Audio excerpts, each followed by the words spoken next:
할렐루야.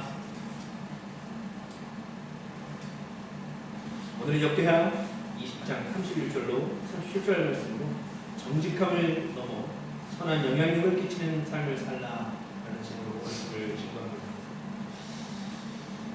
어떤 임금이 신하들 중에서 거짓이 없는 정직한 신하에게 자기 딸을 주려고 자기 딸과 결혼시키려고 생각하던 중에 하루는 삶은 씨앗을 신하들에게 다 주고, 자, 너희들이 이걸 잘 심고 키워서 아름다운 꽃을 만들어 와라 라는 명령을 했습니다. 이제 신하들이 각기 임금이 준 씨앗을 화분에 심고 꽃이 나오기를 기다리는 거죠. 그런데 아무리 시간을 기다려도 꽃이 나오지 않는 거예요. 당연히 그럴 수밖에 없죠. 삶았으니까. 그런데 그들은 그 삶은 씨앗인지를 모르니까 두 발 둥둥 구르는 거예요. 어떡하지? 그래서 그것을 모르는 신하들은 모두 다른 씨앗을 이제 그 화분에 심어서 저마다 예쁜 꽃들을 피워서 이제 임금이 오라 하는 그때에 다 가지고 모였습니다. 근데 딱 한 신하만 빈 화분을 가지고 왔다는 것이죠. 자, 이 이야기의 결국은 그럼 어찌 되었을까요? 임금은 아름다운 꽃을 가져왔던 그 신하들, 화분을 가져온 신하들을 굉장히 크게 나무랐습니다. 거짓되면. 근데 빈 화분을 가진 신하에게만 이거 정직한 신하라고 하면서 내 딸과 결혼할 권리를 주겠네 하며 그 딸과 결혼시켜줬다는 이야기입니다. 어떤 교훈을 줍니까? 정직하게 살아야 하는구나 라는 교훈을 우리에게 주는 거예요. 정직하게 살아야. 오늘 말씀과도 관련이 있는 내용하지만 오늘 본문에는 여호사밧이라는 유다의 왕이 나옵니다. 여호사밧은 남유다의 네 번째 왕이죠. 이스라엘 민족이 솔로몬 시대까지 통일 왕국이었다가 4대 르호보암 왕 때에 그 왕국이 분열된 두 왕국이 되죠. 바로 북이스라엘과 남유다예요. 북이스라엘의 왕은 19명, 남유다의 왕은 20명이 통치했습니다. 근데 그 중에 선한 왕으로 기록된 왕은 북이스라엘에는 한 사람도 없었고, 남유다에만 그나마 20명 중에 8명이 선왕으로 구분됐습니다. 그 중에 한 명이 바로 여호사밧입니다. 그리고 그 아버지, 오늘 말씀에 기록된 아사라는 왕도 선왕으로 분류된 왕입니다. 그러면 이때 왕들을 과연 무슨 기준으로 선한 왕이다라고 평가했을까 굉장히 궁금해지는데요. 그래서 그 이유를 살펴보면 오늘 32절과 같습니다. 여호사밧이 그의 아버지 아사의 길로 행하여 돌이켜 떠나지 아니하고 여호와 보시기에 정직하게 행하였습니다. 역대기와 열왕기를 보면 단골 멘트로 등장하는 구절입니다. 이 멘트에 여호와 보시기에 정직했느냐 아니냐, 이것이 바로 선한 왕이었냐 아니었냐를 판단하는 기준이 되었다라는 것입니다. 정직하게 사는 것. 얼핏 생각하면 정직하게 사는 것이 쉬운 것 같습니다. 그런데 쉽지 않은 일이라고 현실에서는 쉽지 않다고 다들 말합니다. 우리 아이 때 생각하면 어떤 죄를 가장 많이 지을까 하면 계속 말하자면 거짓말을 가장 많이 지죠. 집에서 거짓말 안 하도록 계속 가둬놓고 교육해도 애기가 나가면 어린이집을 가든지 학교를 가든지 친구들한테 배워요. 우리는 완벽하게 정직한 삶을 살기는 매우 어렵습니다. 다만 우리가 할 수 있는 건 무엇이냐? 되도록 정직하게 살기를 노력하는 것뿐이다. 우리는 그렇게 노력하다가 하나님 부르십니다. 근데 하나님이 이스라엘 왕들을 보실 때에 하나님 보시기에 정직하게 행하는 삶을 기뻐하셨다. 그리고 그 하나님은 지금 이 말씀을 나누고 있는 저와 여러분이 정직한 삶을 살기를, 또한 정직하게 사는 것을 기뻐하시는 줄 믿습니다. 바라기는 정직한 삶을 살도록 노력하는 저 여러분 될 수 있기를 소망합니다. 아시다시피 이제 분열 왕국 이전에 다윗 시대와 솔로몬 시대의 통일 왕국 때, 그때 하나님께서 이스라엘을 굉장히 견고하게 세우신 되었죠. 그래서 열왕기 상 15장 4절을 보면 이렇게 기록합니다. 그의 하나님 여호와께서 다윗을 위하여 예루살렘에서 그에게 등불을 주시되 그의 아들을 세워 뒤를 잇게 하사 예루살렘을 견고하게 하셨으니. 네.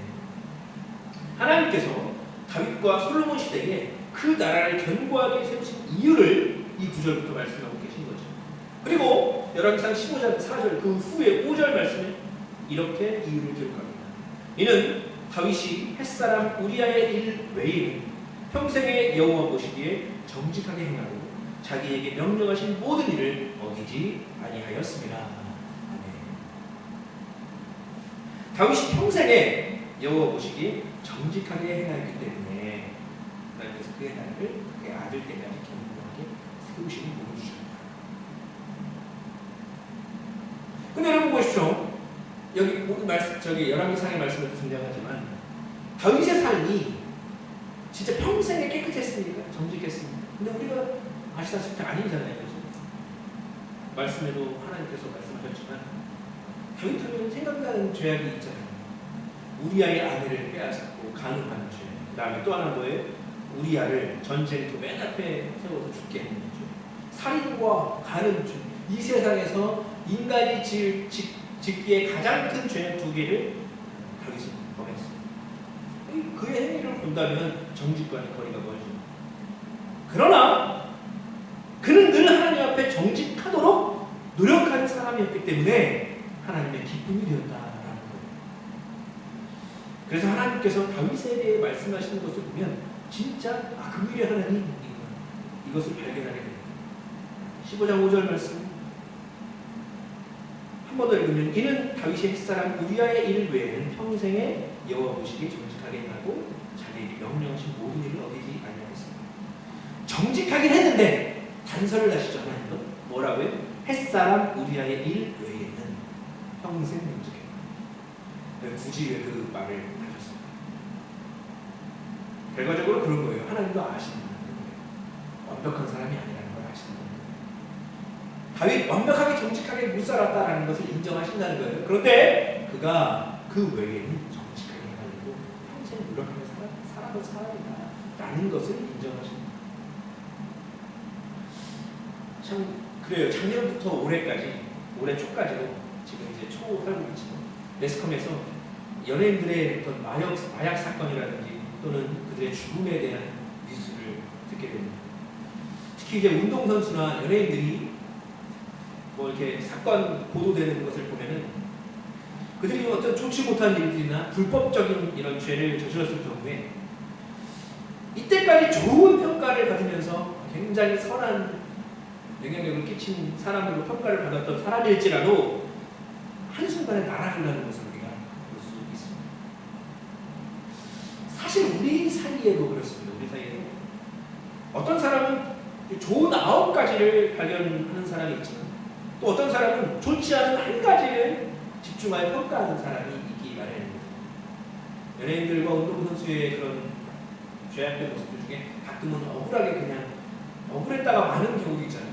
근데 그때에 뭐 연예인 욕했던 운동선수 욕했던 그런 사람들이 댓글에다가 미안했습니다 하나요? 아니 안 하잖아요. 그냥 안 했으면 말고 인 거잖아요. 그런 사람들이 우리 주위에도 많이 있다는 거죠. 내 편은 막 다 덮어주고 잘못 덮어주고 남의 편은 잘못 하나 가지고 10개 잘못하는 깎아내는 사람들이 굉장히 많다. 물론 이제 잘못은 잘못되었다고 말하는 것은 맞지요. 특별히 공인이면 당연히 당사자도 또 국민들도 엄중하게 이 사건을 바라봐야 되는 게 맞겠죠. 그렇죠? 그래도 그것이 정도가 있다라는 거죠. 그리고 그렇다면 우리 하나님은 어떤 분이십니까?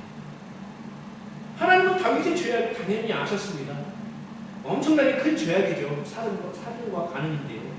그랬음에도 우리아의 일 외에는 평생 정직했다 평가해 주죠. 여기서는 우리아의 일이 중요한 게 아니라 뭐 제가 그 잘못되지 않았다라고 말하는 게 아닙니다. 오해하지 말기를 바랍니다.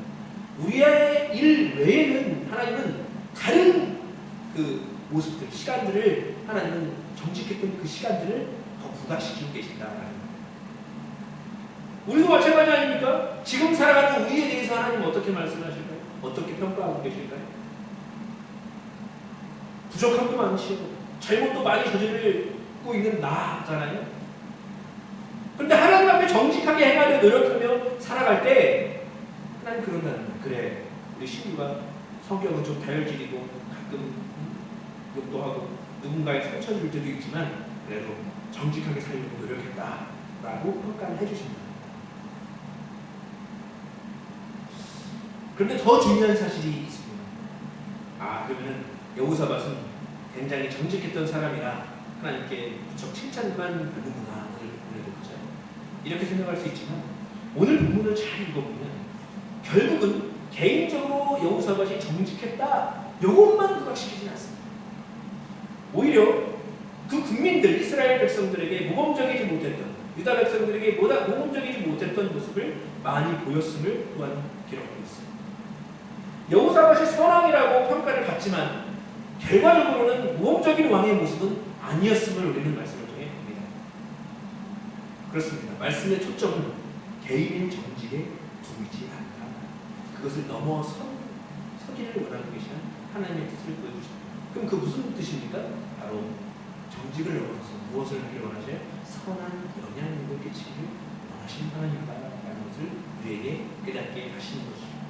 왕이었던 여호사밧은 이스라엘 백성들과 더불어 살면서 어떤 영향력을 주고 삶을 살았는지 초점을 두면서 다시 한번 살펴보면 여호사밧은요 그의 아버지 아사와 같이 하나님 앞에 정직한 삶을 살았던 선왕으로 평가받는 바 있어요. 그죠? 그러나 그에게 치명적인 두 가지 단점이 있다.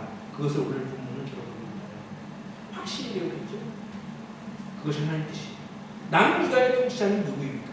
왕이죠, 왕. 그런데 백성은 그럼 누구 겁니까? 누구의 백성이에요? 왕의 백성입니까? 아니에요. 하나님의 백성입니다. 그렇다면 왕이 해야 될 일은 무엇입니까? 왕은 국민들에 대해서 단순히 통치만 하는 것이 아니라 그 위에 군림하는 것이 아니라 하나님의 사람으로서 가장 모범이 되는 사람이어야 했다라는 말씀입니다. 물론 여호와 보시기에 정직하게 행하였던 것은 그의 삶은 칭찬받아 마땅해요.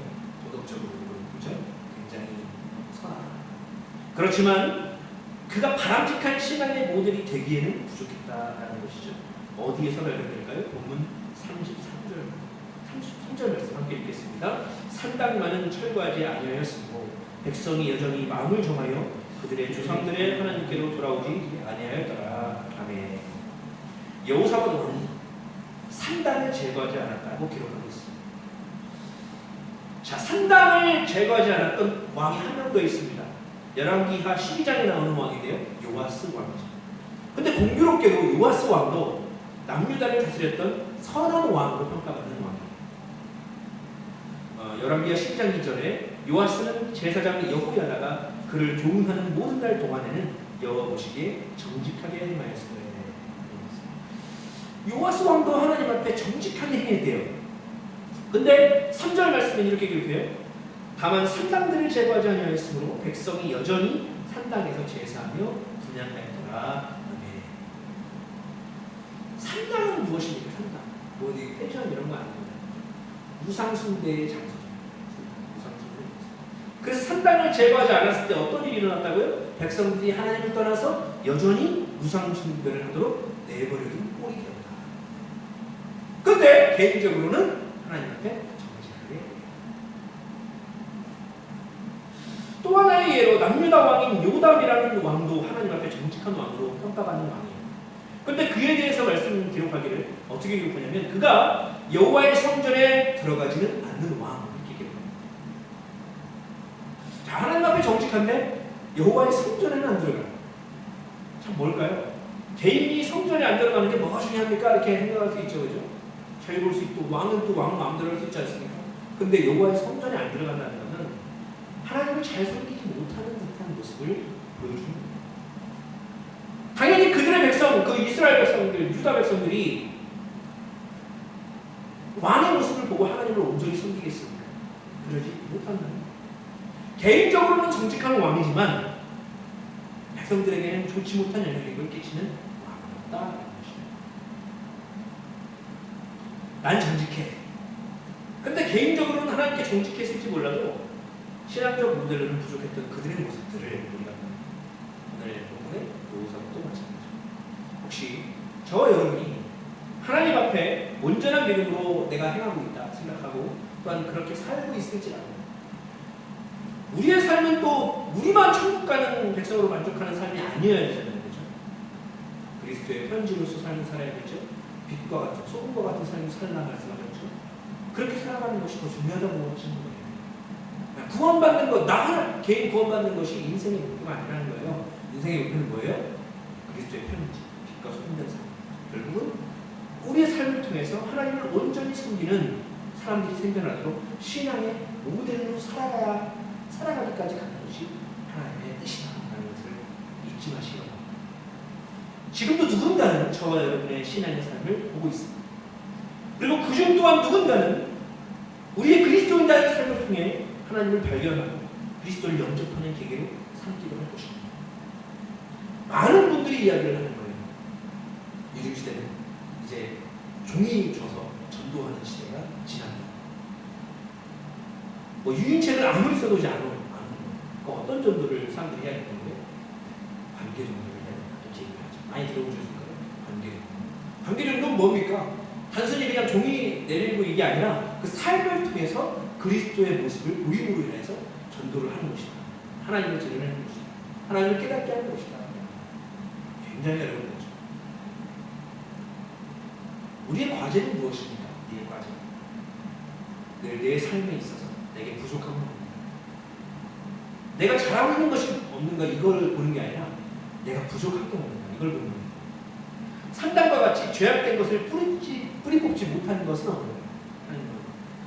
그럴 때 그렇게 점검하는 우리의 삶을 하나님께서 기뻐하시고 우리를 삶의 모델로, 영혼을 살리는 모델로 삼으실 줄 믿습니다. 여호사밧은 분명 하나님 앞에 정직히 있는 원인이라고 했습니다. 그러나 그에게는 또 한 가지의 오점이 있습니다. 바로 35절에 나와 있습니다. 35절 읽겠습니다. 유다 왕 여호사밧이 나중에 이스라엘 왕 아시아와 교제하였는데 아시아는 심히 악을 행하는 자였더라. 아멘. 정직하다고 평가받았던 남유다 왕 여호사밧이 악한 왕이었고 북이스라엘 아시아와 교제했다는 사실, 친했다는 것이죠. 여호사밧에게 관계적인 문제가 있었다라는 것이죠. 제가 지금은 이제 예산으로 내려와서 살고 있어요. 형님 교회 천안 와서 함께 하면서 예전처럼 지인들을 자주 만나진 않습니다. 근데 제가 여기 오기까지는 제가 또 목사이지만 또 작곡가로 활동을 하니까 어떤 공동체 모임에 작곡가로 참석을 해야 될 때가 자주 있었어요. 근데 그러면 거기에는 그리스도인들만 오시진 않아요. 당연히 믿지 않는 분들도 계십니다. 그분들은 저한테 목사님이라고 하지 않습니다. 뭐 작곡가님이라 하든지 신규씨라고 하든지 이런 분들. 그럼 그 모임에 동석한 분 중에 술을 드시는 분도 계십니다. 그 자리에서. 그분들은 좋아서 술을 드시는 것이지 뭐 제가 갑자기 나는 목사고 당연히 술을 안 마시는데 당신이 왜 내가 있는 이 모임에 와서 술을 마십니까? 하면서 제가 뭐 개인적으로 비난하고 그러진 않잖아요. 그런데 저는 이제 그런 상황이 되면 다소 곤란할 때가 있긴 합니다. 무슨 뜻이냐? 저는 작곡가로 그 모임에 가 있지만 저의 본 업은 뭐예요? 사명은 뭐예요? 목사입니다. 만약에 식당이든 어디든 다른 테이블에 있는 분들 중에 저를 아는 사람, 다른 누군가가 있을 수 있지 않습니까? 저를 목사로 아는, 크리스찬으로 아는. 그분들 굉장히 많으시거든요. 그분들이 만약에 거기 계시다, 다른 테이블에 계셨다. 그러면 그 상황에서 굉장히 오해하기 십상인 거 아닙니까? 어떻게 저 술자리에 목사님이 계십니까? 제가 개인적으로는 그 자리에서 술 마시진 않으니까 아무 거리낌이 없죠. 그렇지만 목사인 제가 조심해야 되는 자리는 맞습니다. 왜냐하면 누군가에게는 좋지 못한 영향력을 끼칠 수 있는 자리가 되기 때문에 나는 정직하니까 이게 아니라는 거예요. 선한 영향력을 끼치지 못하는 그런 벗어날 거예요. 그래서 저는 아예 그런 술자리 같은 거 있을 것 같은 자리는 가지 않습니다. 양해를 구하는 거예요. 근데 비단 술뿐 아니라 성경은 지혜롭게 하라고 말씀하시는 게 이단 만났을 때 어떻게 하라고 성경이 기록합니까? 이단 만났을 때 그들은 옳지 않은 자들이니까 끝내 논쟁에서 승리해라 이렇게 하지 않습니다. 그렇죠? 어떻게 해? 아예 말 섞지 말고 피하라고 이렇게 비겁해서? 아닙니다. 이게 아니라 그들의 논리는요, 내가 평소에 성경에 대해서 궁금하던 궁금증을 자기의 해석으로 확실하게 풀거든요. 얼핏 들으면 공감가도 넘어가게 될 수 있다는 거예요. 그래서 이단 넘어가는 사람들이 어떤 사람들이 넘어가요? 자기 똑똑한 가사에 사는 신앙인들이 넘어가요. 왜요? 궁금한 게 많았는데 그걸 해소해 주니까. 그렇기 때문에 애초에 그들과는 상관하지 말라. 대화조차 금해라 이렇게 얘기를 하는 거예요. 그렇습니다. 우리 인생 중에 누굴 만나느냐에 따라서도 삶의 모습이 달라집니다. 믿음의 사람들에게 하나님께서 원하시는 교제의 상대가 있다는 것이죠. 우리 믿는 사람들에게는 하나님께서 원하시는 교제의 상대가 따로 없는 거예요. 근데 여호사밧은 누구랑 교제했다고요? 악한 왕 아하시아. 당연히 하나님이 원하시는 관계가 아닌 거죠. 본문 36절, 37절 한번 읽어보겠습니다. 두 왕이 서로 연합하고 배를 만들어 다시스로 보내고자 해요. 에시온 게벨에서 배를 만들었더라.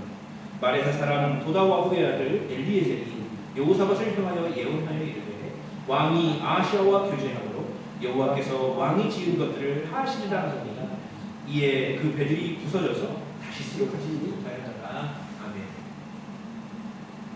혹시 왕으로서는 정략적으로 신분이 필요했을런지는 모르겠습니다. 우리 삶에도 그렇잖아요, 그죠? 내가 싫은 사람이라고 해도 꼭 만나야 하는 사람이 있습니다. 근데 그럴지라도 하나님께서는 우리가 우리의 욕심을 기준으로 사람을 만나기만을 원하지 않으십니다. 내가 어떤 것을 많이 얻을 수 있다고 저 사람을 만나고 얻을 수 없어서 만나고 이런 것을 원치 않는다는 거예요. 그렇죠? 구분하기를 원한다. 하나님은 우리가 바른 믿음의 교제를 나누기를 원하시는 분이십니다. 되도록 믿음의 사람들과 교제하기를 힘써야 한다는 것이죠. 믿음의 사람들, 즉 하나님을 사랑하는 사람들과 함께하면 하나님이 어떻게 하신다고 했어요? 합력하여 선을 이루어보신다 하셨습니다. 로마서 8장 28절 우리가 알거니와 하나님을 사랑하는 자, 곧 그의 뜻대로 부르시는 이군 자들에게는 모든 것이 합력하여 선을 이루느니라. 오늘 본문에 두 사람, 두 나라의 왕이 그 두 왕들의 명령이면 모든 것이 뜻대로 이루어질 것입니다. 그러나 그들의 삶을 누가 주관하죠? 하나님이 주관하고 계십니다. 오늘 본문 예언자 엘리에셀의 입을 통해 그들에게 선포하고 계셨다. 그들의 관계는 개인의 욕심이 앞세워진 교제였습니다. 합력하여 선을 이루는 관계가 아니었다는 것이죠. 그리고 하나님은 그들의 계획을 파하셨다 했습니다. 하나님을 믿는 저와 여러분, 그리고 하나님 앞에 정직하게 살아가려고 노력하는 저와 여러분, 꼭 믿음의 사람들과 교제하기를 힘쓰기 바랍니다. 그렇다고 믿지 않는 분들과 연을 끊어라, 지금부터 교제하지 마십시오, 이렇게 이야기하는 것이 아닙니다. 좀 더 정확히는 악한 이들과의 교제, 선한 의도가 아닌 교제를 피하라. 하나님 보시기에 선한 교제를 이어가시는 저와 여러분 되시길 간절히 소망합니다. 말씀을 정리하겠습니다. 새해도 열흘이 흘렀는데 그래도 아직 초반이죠. 올 한 해 하나님 보시기에 정직하게 하는 저와 여러분 되시길 바랍니다. 그러나 거기에 머무르는 것이 아니라 그것을 넘어서서 사람들에게 믿음의 본이 되도록 우리의 신앙의 삶을 늘 점검하고 또한 믿음의 사람들과 선한 교제를 이어가고 선한 영향력을 끼치는 복된 삶을 살아가기를 간절히 소망합니다. 기도하겠습니다.